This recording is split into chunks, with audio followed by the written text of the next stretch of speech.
الله عليه وسلم. الحمد لله رب العالمين، والصلاة والسلام على سيد الأنبياء والمرسلين وعلى آله وأصحابه وأزواجه وذرياته ومن تبعهم بإحسان إلى يوم الدين. أعوذ بالله من الشيطان الرجيم. بسم الله الرحمن الرحيم. يا أيها الذين آمنوا توبوا إلى الله توبة نصوحا عسى ربكم أن يكفر عنكم سيئاتكم ويدخلكم جنات تجري من تحتها الأنهار.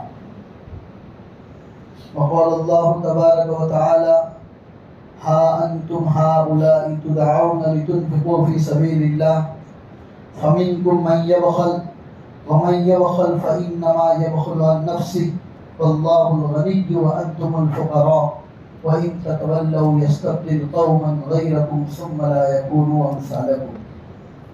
صدق الله العظيم وصدق رسوله النبي الكريم ونحن على ذلك لمن الشاهدين والشاكرين والحمد لله رب العالمين. میرے محترم دین بھائیو، قرآن کریم کی دو آیتیں آپ کے سامنے تلاوت کی. دو الگ الگ عنوان کی وہ آیتیں ہیں. ایک آیت میں اللہ نے توبہ اور استغفار کے مضمون کو بیان کیا ہے، اور دوسری آیت میں اللہ نے اس کے راستے میں خرچ کرنے کی فضیلت کو بیان کی ہے. ہم سبھی حضرات جانتے ہیں کہ رمضان المبارک کے 10 دن مکمل ہو گئے، رحمت کا عشرہ گزر چکا. اللہ ہم میں سے ہر فرد کو اس کی رحمت کا حصہ عطا فرمائے، کسی کو اپنے فضل اور رحم سے محروم نہ فرمائے. اور جو بھی رحمت کے عشرے میں ہماری کوتاہیاں رہی، اللہ ہماری ان کوتاہیوں کو معاف فرمائے. آج سے مغفرت کا عشرہ شروع ہوا، لہذا مغفرت کے عشرے میں ہم سے کوئی کوتاہی نہ رہ جائے. انسان اپنا معمول بنائے کم سے کم 300 مرتبہ استغفار اور زیادہ سے زیادہ 3000 مرتبہ استغفار کرنے کا معمول ہے. میرے اور آپ کے آقا محمد رسول اللہ صلی اللہ علیہ وسلم آپ جانتے ہیں کہ بخشائے تھے. اللہ نے چھوٹی موٹی چوک اگر ہو بھی گئی تو ایڈوانس میں معاف کر رکھا تھا. غفر له ما تقدم من ذنبه وما تأخر. اس کے باوجود روزانہ 1000 مرتبہ اللہ سے استغفار کا معاملہ رکھتے تھے. روزانہ پوری زندگی. تو ہمیں تو جس طرح کی ہماری زندگی ہے کم سے کم 300 مرتبہ استغفار کا معمول اور زیادہ سے زیادہ 3000 مرتبہ استغفار کا معمول بنانا چاہیے. یہی مغفرت کا عشرہ ہے، اور مغفرت کے عشرے کی یہی صحیح معنوں میں قدردانی. اگر ایک استغفار بھی اللہ کے دربار میں قبول ہو گیا تو میرے بھائیو بیڑا پار ہے. پچھلے گناہ اگر اللہ نے معاف فرما دیے اور ایک نئی زندگی اللہ نے ہم کو عطا فرما دی تو ہم سب کا بیڑا پار ہے. قرآن کریم کی جو آیت میں نے آپ کے سامنے تلاوت کی، اللہ تعالیٰ ارشاد فرماتے ہیں: یا ایھا الذین آمنوا توبوا الی اللہ توبۃ نصوحا. ایمان والو، توبہ کرو اللہ سے سچی اور پکی توبہ. سچی اور پکی توبہ تم اپنے اللہ تعالیٰ سے کرو. عسیٰ ربکم ان یکفر عنکم سیئاتکم ویدخلکم جنات تجری من تحتها الانہار. امید ہے کہ تمہارا رب تمہارے گناہوں کو معاف کر دے، تمہارے تمام گناہوں کو معاف کر دے. ویدخلکم جنات تجری من تحتها الانہار. اور تمہیں ایسے باغات میں جگہ عطا فرمائے کہ جن کے نیچے سے نہریں جاری ہو. تو اللہ تو بڑا معاف کرنے والا ہے. بندہ صرف پشیمانی کے ساتھ، شرمندگی کے ساتھ، پچھتاوے کے ساتھ اس کے دربار کے اندر آئے اور ندامت کے دو آنسو اس کے سامنے بہا دے تو وہ اللہ معاف کرنے کے لیے تیار. بلکہ روایتوں میں آتا ہے، اللہ فرماتے ہیں کہ جب بندہ میری طرف ایک بالشت چلتا ہے تو میں اس کی طرف 2 بالشت چلتا ہوں. بندہ اگر توبہ اور استغفار کرتے ہوئے میری طرف ایک ہاتھ چلتا ہے تو میں اس کی طرف 2 ہاتھ چلتا ہوں. یعنی اللہ ہماری طرف اور زیادہ آ جاتا ہے. اور بندہ اگر میری طرف چل کے آتا ہے تو میں اس کی طرف دوڑ کے جاتا ہوں، یہاں تک کہ میں اس کو سینے سے لگا لیتا ہوں، پھر وہ میرا بندہ، میں اس کا کان بن جاتا ہوں، میں اس کا ہاتھ بن جاتا ہوں، میں اس کا پیر بن جاتا ہوں، پھر اس کی زندگی ہی ایسی بن جاتی ہے، میں جو چاہتا ہوں وہی میرا بندہ کرتا ہے۔ کتنی پیاری روایت ہے میرے، کتنا پیار کرتے ہیں اللہ اپنے بندوں سے۔ اللہ فرماتے تم ایک بارش تو پڑھو تو صحیح، میں 2 بارش تو تمہاری طرف پڑھوں۔ اور اللہ کی طرف سے آواز ہوتی ہے میرے بندے میں نے تجھے اپنی ذات سے کبھی دور نہیں کیا، تو گناہ کرتے کرتے ہم سے دور ہو گیا، آج تو ہماری رحمت میں آیا ہے تو میری رحمت تجھے ڈھانپ لے گی۔ تو اللہ تو بڑا معاف کرنے والا ہے اپنے بندوں سے، خوب معاف کرتا ہے، بس بندہ صحیح نیت کے ساتھ توبہ اور استغفار کا معاملہ کرے اس کے اللہ کے ساتھ، کیونکہ الحمدللہ سریع الحساب شدید العقاب غافر الذنب وقابل التوب ممن آمن وتاب۔ اللہ تعالیٰ جلدی حساب لینے والا بھی ہے، شدید پکڑ کرنے والا بھی ہے، غافر الذنب بھی ہے، گناہوں کو معاف کرنے والا بھی ہے، وقابل التوبہ اور توبہ کو قبول بھی کرنے والا ہے۔ چاہے وہ انسان کتنا ہی گناہوں کا بار لے کر آ جائے، اللہ معاف کرنے کے لیے تیار۔ چنانچہ امام قرطبی نے ایک واقعہ لکھا ہے کہ حضرت عمر فاروق رضی اللہ تعالیٰ عنہ ایک مرتبہ اپنے گھر سے نکل کر رسول پاک صلی اللہ علیہ وسلم کے پاس تشریف لے جائے، راستے میں ایک آدمی کو دیکھا بڑی آہوزاری کے ساتھ رو رہا ہے۔ حضرت عمر نے اس کو پوچھا بھائی کیا بات ہے، کیوں رو رہے ہیں؟ حضرت عمر خود فرماتے ہیں کہ وہ اتنی آہوزاری سے رو رہا تھا کہ اس کو دیکھ کر مجھے رونا آ گیا۔ اس نے کہا کہ مجھے بس رسول پاک صلی اللہ علیہ وسلم کے پاس لے جائیے، میری سفارش کروا دیجیے، اس لیے کہ میں نے ایسا گناہ کیا ہے کہ مجھے نہیں لگتا کہ اس کی کوئی معافی ہو۔ چنانچہ حضرت عمر اس کو اٹھا کے اللہ کے رسول کے پاس لے گئے۔ وہ آدمی حضور کی مجلس پہ جا کے زاروں قطار رونے لگا۔ اللہ کے رسول نے پوچھا کہ بتائیے آخر کیا بات ہے؟ اس نے کہا یا رسول اللہ میں نے بڑا گناہ کر دیا۔ اللہ کے رسول نے فرمایا تیرا گناہ بڑا ہے یا اللہ کا عرش بڑا ہے؟ تو اس نے کہا میرا گناہ بڑا ہے۔ حضور نے دوبارہ سوال کیا کیا تیرا گناہ بڑا ہے یا اللہ کی کرسی بڑی ہے؟ تو اس نے کہا کہ میرا گناہ بڑا ہے۔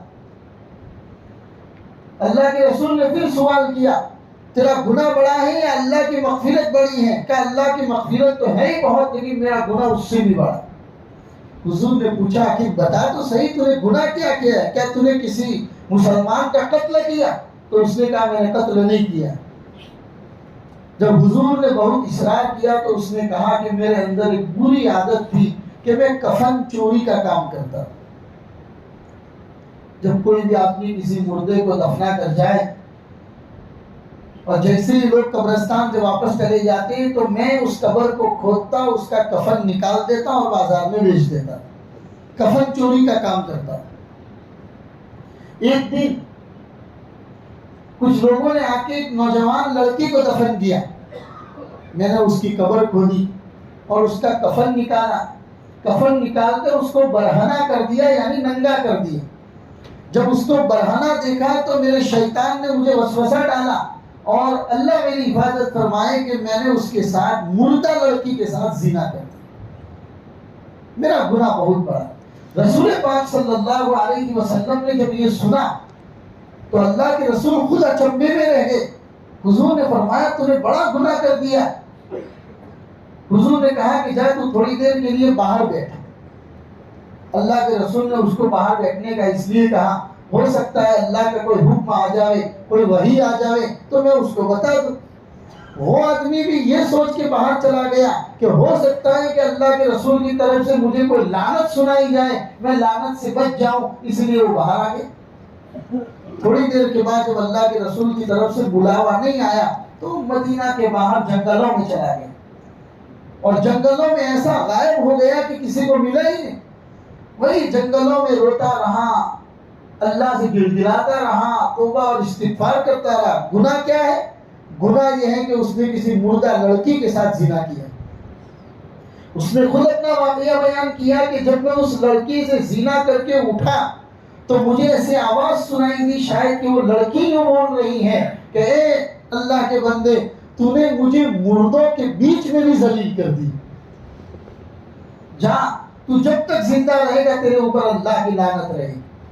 ایسی آواز اس کے کان میں سنائی دی تھی، بس اسی وجہ سے اس کو ایک فکر لاحق ہو گئی تھی، وہ جنگلوں میں چلا گیا، توبہ اور استغفار کرنے لگا۔ ایک مہینہ گزر گیا، ایک مہینے کے بعد رسول اللہ صلی اللہ علیہ وسلم پر وحی آ رہی ہے اور اللہ تعالیٰ کیا پوچھ رہے ہیں؟ اے محمد بتائیے کہ دنیا والوں کو روزی آپ دیتے ہیں یا میں دیتا ہوں؟ تو اللہ کے رسول نے فرمایا یا اللہ بے شک آپ ہی روزی دیتے۔ اللہ فرما رہے یہ محمد بتائیے دنیا والوں کے ساتھ رحم و کرم کا معاملہ آپ کرتے ہیں یا میں کرتا ہوں؟ تو اللہ کے رسول نے فرمایا یا اللہ آپ ہی فرماتے۔ تو یہ نبی بتائیے کہ دنیا والوں کو معاف میں کروں گا کہ آپ کریں گے؟ تو اللہ کے رسول نے فرمایا یا اللہ بے شک آپ ہی لوگوں کو معاف کرتے ہیں۔ تو اللہ کی طرف سے وحی آئی تھی کہ محمد جائیے اور ہمارے اس بندے کو لے کر آئیے اور اپنے سینے سے لگائیے۔ اس نے جنگلوں میں پھرتے پھرتے ایسی توبہ اور استغفار کی ہے کہ اگر اس کی توبہ اور استغفار کو کئی گاؤں پر تقسیم کر دیا جائے تو سب کی مغفرت ہو۔ سن رہے ہیں آپ یہ واقعہ؟ گناہ کتنا بڑا ہے، لیکن انسان ندامت کے دو آنسو، شرمندگی کے دو آنسو اس کے عظیم دربار کے اندر لے کر آئے، پچھتاوے کے ساتھ اللہ کے سامنے اپنا دل نکال کر رکھ دے اور کہہ دے یا اللہ پچھلی زندگی تیری نافرمانی کے اندر گزر گئی، تیری معصیت کے اندر گزر گئی، آج پکا ارادہ کر کے آیا ہوں کہ آئندہ گناہ نہیں کروں گا، تو مجھے معاف کر دے۔ وہ اللہ معاف کرنے کے لیے تیار ہے، معاف کرنے کے لیے تیار ہے، بس اس دل کے اندر اللہ کا خوف ہونا چاہیے، اس کی خشیت ہونی چاہیے۔ رابعہ مصریہ عورتوں کے اندر بڑی عابدہ اور زاہدہ خاتون تھی۔ کہتے ہیں کہ ایک مرتبہ ایک آدمی کو دیکھا چولہے کے اوپر انگار جلا کر گوشت کو بھون رہا ہے اور گوشت کو بھون بھون کے وہ گوشت کھا رہا ہے۔ رابعہ مصریہ نے جب اس آدمی کو دیکھا تو وہ رونے لگی۔ وہ آدمی سمجھا کہ شاید یہ بھوکی ہوگی، تو اس نے کہا کہ آپ کو کچھ کھانا ہو تو آپ بھی کھا لیجئے۔ تو رابعہ مصریہ نے کہا کہ مجھے بھوک نہیں ہے، میں بھوک کی وجہ سے نہیں رو رہی، میں اس وجہ سے رو رہی ہوں کہ یہ جو گوشت تو کھا رہا ہے، جن جانوروں کا گوشت، جن پرندوں کا گوشت تو کھا رہا ہے، گوشت کھانے سے پہلے ہم ان جانوروں کو، ان پرندوں کو ذبح کرتے ہیں، پھر اس کے بعد اس کے گوشت کو کھاتے ہیں، اور میں دیکھ رہی ہوں کہ اس کی چربی پگھل پگھل کر نیچے گر رہی ہے۔ مجھے تو اپنی آخرت یاد آ گئی کہ ہمارے گناہوں کی وجہ سے اللہ ہمیں زندہ جہنم میں جلائیں گے، اس وقت ہمارا کیا عالم ہو۔ یہ جانوروں کو تو ہم مار کے ذبح کر کے پھر جلاتے ہیں، اور ہمیں تو زندہ جلایا جائے گا گناہوں کی وجہ سے، تو اللہ میرے ساتھ کیا معاملہ کرے گا۔ اپنی آخرت کو سوچ کے میں فکر مند ہوں اور رو رہی ہوں۔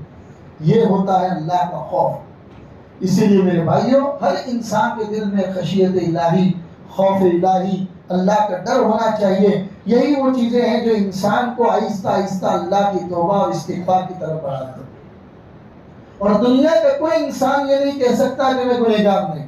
اللہ کے رسول نے صاف فرما دیا کل بنی آدم خطاؤن وخیر الخطائین التوابون المستغفرون۔ ہر بنی آدم گنہگار ہیں، لیکن بہترین گنہگار وہ ہیں کہ جو ہمیشہ توبہ کرنے والا ہو اور استغفار کرنے والا ہو۔ اور اللہ کا دروازہ تو کھلا رہتا ہے۔ میں عام طور پر جمعہ کے خطبہ میں وہ روایتیں پڑھتا ہوں، ان اللہ یبسط یدہ باللیل لیتوب مسیء النہار ویبسط یدہ بالنہار لیتوب مسیء اللیل حتی تطلع الشمس من مغربها۔ اللہ پورے دن اپنے ہاتھ کو پھیلاتا ہے رات کا گنہگار آ کے توبہ کرے۔ اللہ پوری رات اپنے ہاتھ پھیلاتا ہے کہ دین کا گنہگار آ کے توبہ کر لے۔ اور اللہ کا یہ نظام کب تک رہتا ہے؟ حتی تطلع الشمس من مغربها۔ جس دن یہ آفتاب یہاں سے نکلنے کی بجائے یہاں سے نکلنا شروع ہو جائے گا، تب تک اللہ کی توبہ کا دروازہ کھلا ہوگا۔ ان اللہ یقبل توبۃ العبد ما لم یغرغر۔ اللہ اپنے بندے کی توبہ کو قبول کرتا ہے جب تک کہ گرگرے کی حالت نہ ہو جائے۔ موت سے پہلے جس کو سکرات کی حالت ہم کہتے ہیں، سکرات کی حالت تک اللہ اپنے بندوں کے گناہوں کو اور اس کی توبہوں کو قبول کرنے کے لیے تیار۔ بس بندہ آئے تو صحیح اس کے دربار کے اندر، مانگے تو صحیح اس کے دربار کے اندر، وہ معاف کرنے کے لیے تیار۔ لہذا میرے بھائی یہ مغفرت کا عشرہ، ہم میں سے ہر آدمی یہ پکا ارادہ کر لے کہ کم سے کم 300 مرتبہ استغفار کریں گے اور زیادہ سے زیادہ 3000 مرتبہ استغفار کریں گے۔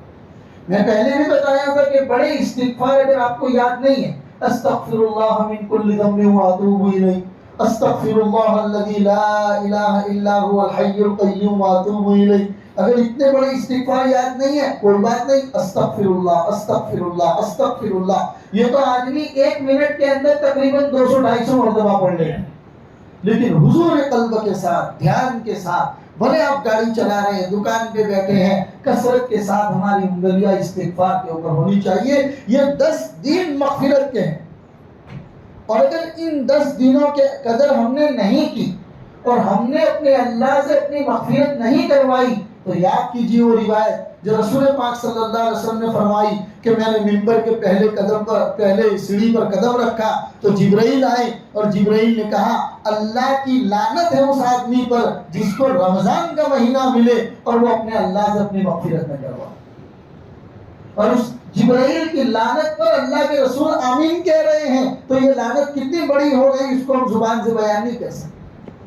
لہذا یہ موقع ہے میرے بھائیوں، ہر انسان آج کی اس مجلس میں پکا ارادہ کر کے جائے کہ ہم تو اس بار اپنے اللہ کو منوا ہی لیں گے، اپنے گناہوں کی مغفرت کروا ہی لیں گے اور ایک نئی زندگی اللہ سے پیار اور محبت والی زندگی شروع کریں گے۔ اسی لیے اس کا آسان طریقہ یہ ہے، ہر نماز کے بعد، قرآن کی تلاوت کے بعد، تہجد کے وقت، جب بھی موقع ملے، خاص طور پر امام صاحب جب خطبہ دینے کے لیے جاتے ہیں، 2 خطبے کے بیچ میں امام صاحب بیٹھتے ہیں، وہ تھوڑا سا وقت جو ہے 5 سیکنڈ 10 سیکنڈ کا وقت انتہائی دعاؤں کی قبولیت کا وقت ہے، ان اوقات یہ جو اوقات بتائے، ان اوقات میں کثرت کے ساتھ توبہ اور استغفار، اپنے گناہوں کی مغفرت مانگا جائے۔ آپ کو معلوم ہے کہ توبہ اور استغفار کے فوائد کیا ہیں؟ توبہ اور استغفار کا پہلا فائدہ تو یہ ہے کہ اللہ معاف کر دیتے ہیں، نئی زندگی عطا فرمائے۔ توبہ اور استغفار کا دوسرا فائدہ یہ ہے کہ اللہ تمہارے مال میں، کاروبار میں برکت عطا فرماتے۔ توبہ اور استغفار کا تیسرا فائدہ یہ ہے کہ اللہ تمہاری کھیتی باڑی میں برکت عطا فرماتے۔ چوتھا توبہ اور استغفار کا فائدہ یہ ہے کہ اللہ تمہاری اولاد کے اندر برکت عطا فرماتے ہیں۔ اور یہ باتیں میں اپنی طرف سے نہیں کہہ رہا ہوں، قرآن کریم کا 29واں پارہ سورہ نوح میں اللہ تبارک و تعالیٰ خود فرماتے ہیں کہ توبہ کرو، دیکھو اللہ تمہاری ان تمام ضرورتوں کو پورا کرے۔ اللہ ہمیں کثرت کے ساتھ توبہ اور استغفار کرنے کی توفیق عطا فرمائے۔ تو انشاءاللہ ہر ساتھی ارادہ کرے میرے بھائی، ہر ساتھی یہ پکا ارادہ کرے کم سے کم 300 مرتبہ، زیادہ سے زیادہ 3000 مرتبہ ہمارے گھر سے توبہ اور استغفار ہونا چاہیے۔ چاہے آپ مل کے، آپ ہیں، گھر کی مستورات ہیں، گھر کے بچے ہیں، تمام مل کے توبہ اور استغفار 3000 مرتبہ ہر گھر کے اندر سے اللہ کے دربار میں پہنچنا چاہیے۔ وہاں سے بھی دیکھیے اللہ کی رحمتیں کیسی اترتی ہیں۔ اللہ ہمیں عمل کی توفیق عطا فرمائے۔ دوسری آیت قرآن کریم کی جو میں نے شروع میں آپ کے سامنے پڑھی، تو قرآن کریم کے 26واں پارہ سورہ محمد کی آیت، اس آیت میں اللہ تبارک و تعالیٰ نے انفاق فی سبیل اللہ یعنی اللہ کے راستے میں خرچ کرنے کی تلقین کی، کیونکہ رمضان المبارک کا مہینہ ہے ہی ایسا کہ جس میں کثرت کے ساتھ اللہ کے راستے میں خرچ کیا جاتا ہے۔ لوگ اپنے زکاتوں کا نظام بناتے ہیں اور زکاتوں کو رمضان المبارک کے اندر ادا کرتے ہیں، اور وہی نظام چلتا ہے۔ آپ دیکھیے کتنے 1000 کروڑ کی زکاتیں صرف ہندوستان کے مسلمان نکالتے ہیں۔ 10, 12, 15 ہزار کے قریب ہندوستان میں ایسے بڑے بڑے مدارس ہیں، 10,000 کے قریب ایسے بڑے بڑے مدارس ہیں کہ جن کا سالانہ بجٹ 80 لاکھ 90 لاکھ 1 کروڑ کے قریب ہے نارملی۔ بڑے مدارس کی بات نہیں کر رہا ہوں، جو اس سے چھوٹے ہیں ان کی بات، اور جو بڑے بڑے مدارس ہیں ان کے تو ایک دن کا بجٹ 2-2 لاکھ روپیہ ہے، ایک دن کا۔ تو یوں کل ملا کے جب اس کو کاؤنٹ کرتے ہیں تو کتنے 1000 کروڑ کا آنکڑا آتا ہے، اور یہ تمام کے تمام اللہ تبارک و تعالیٰ چلاتے ہیں مسلمانوں کی زکات کی وجہ سے۔ اللہ نے ایسا زکات کا نظام بنا رکھا ہے. زکات اسی لیے ہے تؤخذ من اغنیائہم وترد الی فقرائہم. رسول پاک صلی اللہ علیہ وسلم نے فرمایا زکات اسی لیے لی جاتی ہے وہاں کے علاقوں کے مالداروں سے لی جائے اور ان کے غریبوں کو دی جائے. تو زکات اپنے پورے زکات کے نظام کو درست کرے میرے بھائی, کیونکہ زکات کے نظام میں ذرہ برابر اگر کمی رہ گئی اور ہم نے اپنے زکات کے نظام کو درست نہیں کیا تو ان مالوں کے اوپر اللہ تبارک و تعالیٰ کی آفتیں آتی. قرآن کریم کی وہ آیت میں آپ کو سناؤ, والذین یکنزون الذهب والفضة ولا ينفقون فی سبیل اللہ فبشرهم بعذاب علیم. اللہ فرماتے ہیں جو لوگ مال اور دولت کو جمع کرتے ہیں اور اللہ کے راستے میں خرچ نہیں کرتے ہیں, فبشرهم بعذاب علیم, ان کو دردناک عذاب کی خوشخبری سنا دیجیے. اور آگے فرمایا قرآن کریم کی اس آیت کے اندر کہ یوم یحمى علیہا فی نار جہنم فتکوی بہا جباہہم وجنوبہم وظہورہم ھذا ما کنزتم لانفسکم فذوقوا ما کنتم تکنزون. اللہ فرماتے ہیں کل قیامت کے دن ان کا یہی مال جہنم کی آگ میں جلایا جائے گا, تپایا جائے گا, اور تپانے کے بعد ان کا یہی سونا چاندی کے ذریعے ان کی پیشانیوں کو, ان کی گردنوں کو اور ان کی پیٹ کو داغا جائے گا. یہی زیورات جن کو جمع کرنے کے لیے ہم نے حلال حرام کی تمیز کو چھوڑ دیا اور جن کو جمع کرنے کے چکر میں ہم نے زکوٰۃ نکالنا بند کر دیا, ان تمام چیزوں کو اللہ جہنم کی آگ میں گرم کر کے انسان کے چہروں پر, گردنوں پر اور پیٹھ کے اوپر داغیں گے. اللہ ایسی محرومی سے اور ایسے عذاب سے ہم سب کی حفاظت کرے. لہٰذا اپنے زکوٰۃ کے نظام کو درست کرو. میں نے شعبان کے مہینے میں بھی کہہ دیا تھا کہ 15 شعبان سے پہلے اپنے تمام کاروبار کا حساب کر کے جو بھی آپ کا لین دین کا معاملہ ہے اس کا حساب کر دیں, اور پھر رمضان المبارک کے اندر جیسے اللہ تعالیٰ توفیق دے تھوڑا اپنی زکوٰۃ کو نکالنا شروع کرو. زکوٰۃ کا مصرف کیا ہے, کس کو دینی ہے زکوٰۃ؟ تو میں اکثر کہا کرتا ہوں کہ بھئی زکوٰۃ دینے کے لیے ابتدا پہلے اپنے گھر سے کرو, اپنے قرب و جوار, اپنے رشتہ داروں میں دیکھو. آپ کے رشتہ داروں کے اندر اگر مستحق ہے تو ان کو ان کی زکوٰۃیں پہنچاؤ, ڈبل ثواب ملے گا, زکوٰۃ ادا کرنے کا بھی اور رشتہ داری کا خیال رکھنے کا. پھر دوسرے نمبر پر آپ کا محلہ آتا ہے. آپ کے محلے میں کوئی غریب غربا اور ضرورت مند ہے تو ان کا خیال کرو. آپ کے ہاتھ کے نیچے کام کرنے والے جو بھی آپ کے پاس کاریگر نوکر وغیرہ کام کرتے ہیں, اگر وہ مستحق نظر آتے ہیں تو زکوٰۃ کے ذریعے ان کی مدد کرو. اور دیتے وقت تو بولنا ضروری نہیں ہے کہ یہ زکوٰۃ ہے, کیونکہ بعض مرتبہ آدمی شرم کی وجہ سے قبول نہیں کر پاتا, تو یہ زکوٰۃ ہے ایسا بولنا بھی ضروری نہیں. آپ بن مٹھی اس کو جو دینا چاہے دے دیجیے.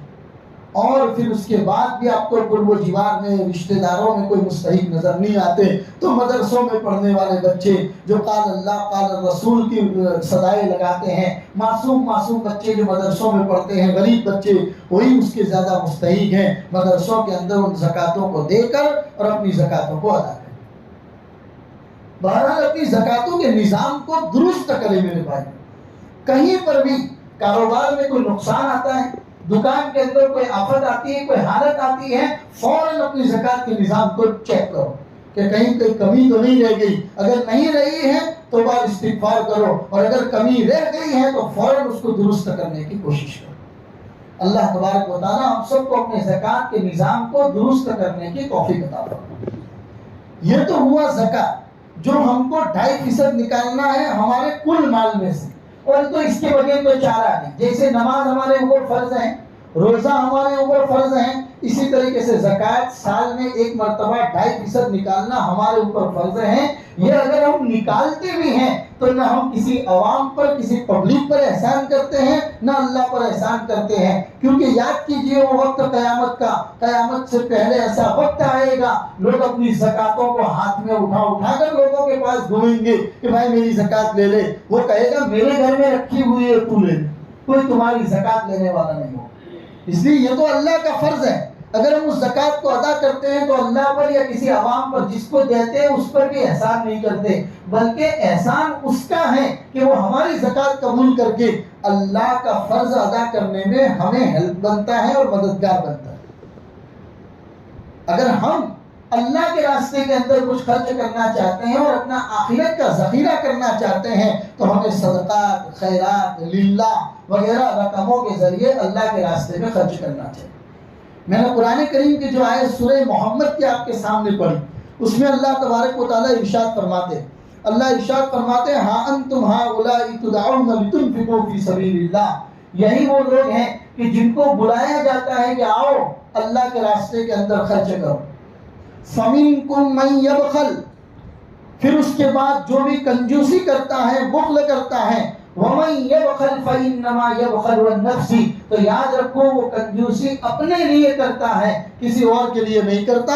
وَاللَّهُ الْغَنِي وَأَنْتُمُ الْفُقَرَاء، اللہ تو مالدار ہیں، تم فقیر ہو، تم محتاج ہو، اللہ کو کوئی ضرورت نہیں ہے، اور اگر تم نے ادا نہیں کی، اس کے راستے میں خرچ کر کے اللہ کو راضی نہیں کیا، تو یاد رکھو وَإِن تَتَوَلَّوْا يَسْتَبْدِلْ قَوْمًا غَيْرَكُمْ ثُمَّ لَا يَكُونُوا أَمْثَالَكُمْ، ایک وقت آئے گا اللہ تمہیں اٹھا کر نیچے پھینک دے گا، تمہارے علاوہ کوئی دوسری قوم لے آئے گا اور وہ تمہاری جیسی نہیں ہوگی بلکہ تم سے اچھی ہوگی۔ وَإِن تَتَوَلَّوْا يَسْتَبْدِلْ قَوْمًا غَيْرَكُمْ، اللہ بدل دے گا، تمہارے علاوہ دوسری قوم کو لے آئے گا، ثُمَّ لَا يَكُونُوا أَمْثَالَكُمْ، اور وہ تمہاری طرح نہیں ہوگا۔ اسی لیے میرے بھائیوں، رمضان المبارک سال میں ایک مرتبہ آ کے ہمیں بہت ساری چیزوں کا پیغام دے کر جاتا ہے، ہمیں ان پیغاموں کو اپنی زندگی میں اپنانا چاہیے اور اس سے اپنی زندگی کو بدلنے کی کوشش کرنی چاہیے۔ زکوٰۃ کو تو ادا کرنا ہی کرنا ہے، اس کے علاوہ صدقہ، فطرہ للہ، ان کے ذریعے بھی اپنے مال میں سے کچھ نہ کچھ ادا کرتے رہنا چاہیے، اس لیے کہ صدقات کے اندر اتنی بڑی طاقت ہے، اللہ کے راستے میں جو صدقہ کرتے ہیں نفلی وغیرہ، اس کے اندر اتنی طاقت ہے کہ بڑی بڑی مصیبتوں اور بڑی بڑی بلاؤں کو صدقہ روک دیتا ہے۔ اللہ خود فرماتے ہیں میں کسی قوم پر عذاب کا ارادہ کر دیتا ہوں کہ پوری قوم کو عذاب میں مبتلا کر دوں گا، لیکن اس قوم کے اندر کچھ لوگ ایسے ہوتے ہیں جو مسجدوں کو آباد کرنے والے ہوتے ہیں، جو اللہ کے راستے میں صدقہ اور خیرات کرنے والے ہوتے ہیں، ان کی وجہ سے میں اس پوری بستی کے اوپر آنے والے عذاب کو روک دیتا ہوں۔ اسی لیے کثرت کے ساتھ اللہ کے راستے میں خرچ کرنے کا معمول بنانا چاہیے، صدقات اور فطرہ۔ پھر اس سے پہلے، رمضان سے پہلے ہر ایک آدمی کو صدقہ فطر بھی ادا کرنا ہے، تو صدقہ فطر کی ضروری باتیں تو انشاءاللہ آئندہ جمعہ وغیرہ میں بیان کریں گے، لیکن صدقہ فطر ادا کرنے کے لیے ایک بات یاد رکھیں، عام طور پر ہم لوگ حساب لگاتے ہیں، مول صاحب صدقہ فطر کتنا ادا ہوگا، ہم کہیں گے میں 2.25 کلو گیہوں، 2.25 کلو گیہوں سے صدقہ فطر ادا کرنے کے لیے جاتے ہیں 65 روپیہ، جو آٹا کھاتے ہیں وہ 85 روپیز، 85 روپیے سے صدقہ فطر ادا کرتے ہیں۔ میرے بھائیوں، یہ صدقہ فطر ان لوگوں کے لیے ہے جو بالکل نیچے درجے کے لوگ، جو مڈل کلاس کے لوگ ہیں ان کے لیے نہیں ہے، ان کو تھوڑا اوپر آنا چاہیے، ان کو اپنا صدقہ فطر جوں سے ادا کرنا چاہیے۔ اگر اللہ نے حیثیت اونچی بنائی ہے تو اور اوپر کھجور سے ادا کرنا چاہیے، اللہ نے اور تھوڑی حیثیت اوپر بنائی ہے تو کشمش سے ادا کرنا چاہیے۔ کشمش، کھجور، جو، ان 3 چیزوں سے اگر آپ صدقہ فطر ادا کرنا چاہتے ہیں تو 3.5 کلو ادا کرنا پڑے گا۔ صرف گیہوں میں 2.25 کلو ہے، بقیہ 3 چیزوں کے اندر 3.5 کلو۔ لہذا اب آپ آئندہ ہفتہ سے پہلے پکا ارادہ کر لیں، اللہ نے مجھے کتنا کیپیبل بنایا، کیا میں اپنا صدقہ فطر جو مجھ کو سال میں 1 مرتبہ ادا کرنا ہے، میری بیوی کا، میرے بچوں کا، گھر میں جتنے زندہ لوگ ہیں تمام کا صدقہ فطر مجھے جو ادا کرنا ہے، میں کس کا افورڈ کر سکتا ہوں؟ گیہوں افورڈ کر سکتا ہوں، جو افورڈ کر سکتا ہوں، یا پھر میں کشمش سے بھی دے سکتا ہوں، کھجور سے بھی دے سکتا ہوں۔ آپ اپنا مسئلہ اپنی ذات سے خود پوچھئے، آپ اپنے آپ کو جس لیول پر کیپیبل پاوے وہاں سے آپ صدقہ فطر ادا کرنے کی تیاری کریں، اور صدقہ فطر ادا کرنے کے لیے عید کے دن کا انتظار نہ کریں بلکہ اس سے پہلے بھی ادا کر دیں تاکہ کسی غریب کے بچے عید کی کپڑوں کی تیاری کر سکیں۔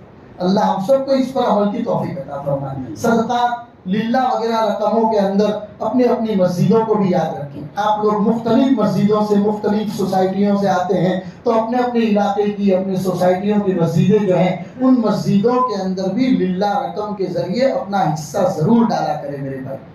زکوٰۃ وغیرہ تو فرض ہے جس کو ہمیں ادا کرے بغیر چارہ ہی نہیں، لیکن للہ رقم کے ذریعے اپنی اللہ کے گھر کو، مسجدوں کو آباد کریں۔ لہذا اپنی مسجدوں کو نہ بھولیں، جس مسجد سے آپ بلانگ کرتے ہیں یہاں پر ہم آتے ہیں دار ارقم کے اندر، تو دار ارقم کے اندر بھی اپنا حصہ ضرور نہ ضرور کچھ نہ کچھ ڈال کے جائیں، جو آپ جمعہ کے دن تو الحمدللہ اپنی اپنی حیثیت اور طاقت کے مطابق دیتے بھی رہتے ہیں، لیکن اس کے علاوہ اپنے مرحومین کے ایصال ثواب کے لیے، اپنے مرحومین کے ایصال ثواب کے لیے، یا آپ کے اپنے ذخیرہ آخرت کے لیے کچھ نہ کچھ حصہ دار ارقم کے اندر بھی لکھا کر جائیں۔ اگر آپ کو رسید کی ضرورت ہے تو رسید لے کر جائیں، لیکن اپنا حصہ اس مسجد کو آباد کرانے کے لیے ضرور اس میں حصہ ڈال کے جائیں۔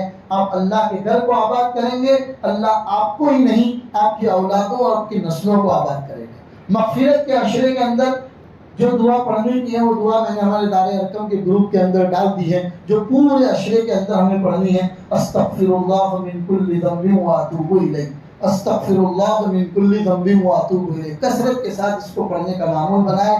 اللہ پوری امت مسلمہ کی مغفرت فرمائے اور ہمیں مغفرت کے لیے زیادہ سے زیادہ جد و جہد کرنے کی توفیق عطا فرمائے۔ وصلی اللہ علی النبی الکریم وعلی آلہ واصحابہ اجمعین برحمتہ یا